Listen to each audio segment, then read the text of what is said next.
Imagine that your local hospital only had an emergency room. That would help patients who need urgent treatment.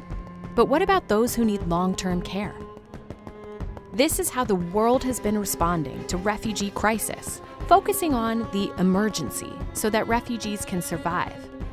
It's a good approach if the crisis doesn't last too long. The reality is, more than half of today's refugees are displaced for over 4 years. And as violent conflict surges, close to 10 million people are now in exile for over 5 years, the highest since the end of the Cold War. We need to think differently. Take a look at this map. This shows the top 10 countries hosting refugees. Notice anything? Every country other than Germany is a developing country. In fact, about 85% of refugees today are hosted in low and middle-income countries. These governments are already struggling to deliver the services that local communities need, like education and economic opportunities, especially for women. When refugees arrive, they are stretched even more. This is a development challenge.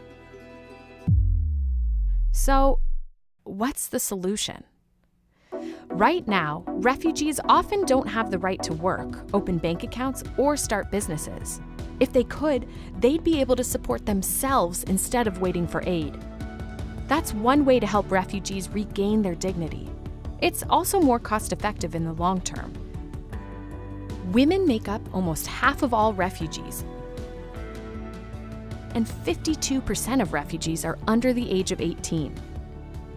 If we could help women and children to realize their full potential, imagine what they could do. For this to work, governments need to be in the driver's seat, because the right policies matter. We need to bring investments to host communities too.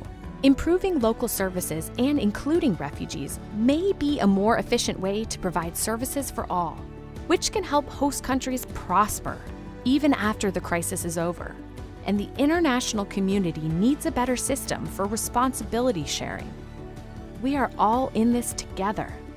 Imagine a long-term response to help refugees and host communities thrive together can help build a more stable world that's better for everyone.